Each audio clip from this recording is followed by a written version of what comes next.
Reform surges 6 points ahead of Labour in latest poll blow to Starmer. Nigel Farage's Reform UK has opened up a 6-point lead over Labour in a fresh poll, dealing a significant setback to Sir Keir Starmer as the political landscape shifts dramatically.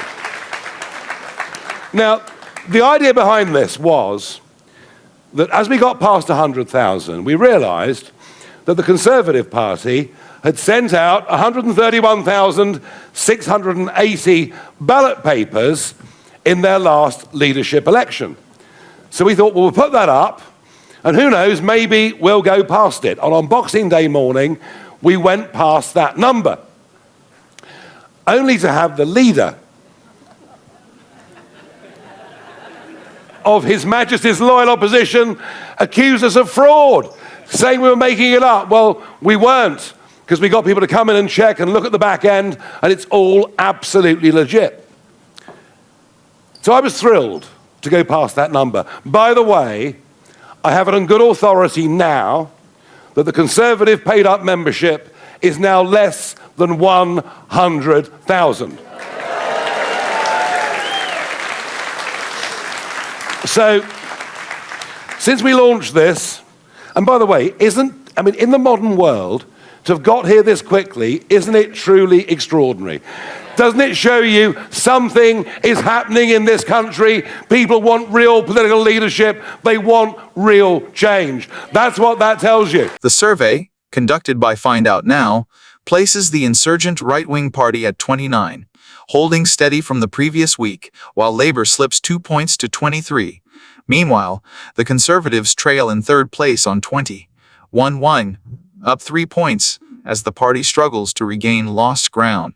The poll, based on responses from 3,421 British adults, also shows the Liberal Democrats at 12 and the Greens at 9, both down 1 point. Reform UK's momentum has fueled speculation about its growing electoral strength. Party chairman Zia Yusuf heralded the findings as a sign that reform is edging closer to a potential governing position.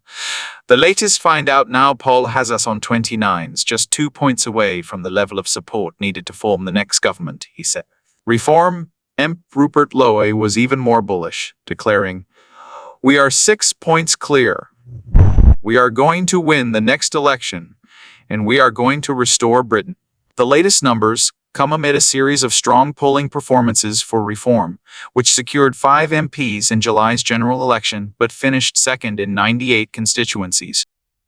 A sign of its growing national reach. Farage, who has repeatedly hinted at his prime ministerial ambitions, struck an optimistic tone earlier this month. Speaking at a rally in Essex, he told the Daily Express, "Some great polls, amazing polls. So we are the opposition. Can Reform win the next election? Well, the history books say no, but I just feel something remarkable is going on." Drawing parallels to Labour's meteoric rise in 1918, which saw the party overtake the Liberals, Farage suggested Reform could usher in a similarly transformative shift. "There is a good chance I could be the next Prime Minister," he declared. With the next election cycle looming, Reform's rise is forcing both Labour and the Conservatives to confront a rapidly changing political landscape, one where Nigel Farage is positioning himself as a genuine contender for power. Reform delivers another crushing blow to Labour in stunning council election upset. Labour's electoral woes deepened last night as Reform UK delivered another shock victory in a string of local council by-elections, further underscoring the shifting political landscape under Sir Keir Starmer's leadership. Nigel Farage's insurgent party secured a decisive win in Trevethin and Penygarn, Torfaen, Wales, seizing 47% of the vote from a standing start. Labour, once dominant in the area, suffered a dramatic collapse, plunging 49.2 percentage points to just 26.665 a vote, down from 75.8 in the previous election. 2 independent candidates placed third and fourth, while the Green Party trailed in fifth with a mere 2.6. The Conservatives, who won 24.1 in 2022, opted not to stand. The result is a significant boost for Reform UK as it eyes further gains in Wales ahead of the 2026 Senate elections, with polling suggesting it could surpass Labour to become the second largest party. Reform chairman Zia Yusuf hailed the victory as a resounding endorsement of the party's momentum, declaring, "Our campaign machine is starting to fire. Labour also suffered another stinging defeat in Warwick, where the Green Party surged to victory in the All Saints and Woodlow's seat. Labour's vote share plummeted by 24.7 percentage points from 44 in 2023, relegating the party to third place. Reform, meanwhile, made substantial inroads, climbing 21.8 points to finish second. The Conservatives fared no better, shedding 15.7 points and slipping to a distant fourth. Though Labour managed to retain a council seat in Barnet, London, the result was far from reassuring. The party lost 18.2% of its vote share, closely mirroring Reform's gains. A similar trend played out in Stevenage, where Labour's vote in the Manor Ward by-election fell by 12.3%, allowing the Liberal Democrats to hold the seat unchallenged. These latest local election results echo the findings of national polling, which suggests Labour's support has eroded significantly since forming a government just 7 months ago. A recent Find Out Now survey put Reform 6 points ahead of Labour, with Starmer's party sliding to just 23. Reform led the poll with 29, while the Conservatives remained adrift in third place on 21. With Reform continuing to gain momentum at both local and national levels, the latest results will send further shockwaves through Labour's ranks and raise fresh questions about whether Sir Keir Starmer can stem the tide before the next major electoral test. Trump's warning shot. Labour must wake up to the defence crisis. Britain is sleepwalking into a security crisis, and the Labour government risks being caught flat-footed. As global tensions escalate, the UK must do far more heavy lifting to safeguard its national security. Yet there is little sign that Sir Keir Starmer's administration is truly prepared for the challenge ahead. 5 months ago, I warned in the Express about the urgent need to increase defence spending, arguing that the safety and security of our country depends on it. That warning was urgent then. After the events of the past 24 hours, it has become critical. Donald Trump's latest remarks on NATO have sent shockwaves through European capitals. The former U.S. president and his inner circle have made it clear their strategic focus is shifting towards countering China, leaving European allies to bear more of the burden in containing Russian aggression. That shift demands an immediate response from the UK and our NATO partners, particularly those Trump has rightly called out for failing to meet even the basic 2 NATO spending target. Labour pledged to boost defence spending target. Labour pledged to boost defence spending to 2.5% of GDP. That hesitation is not just an oversight.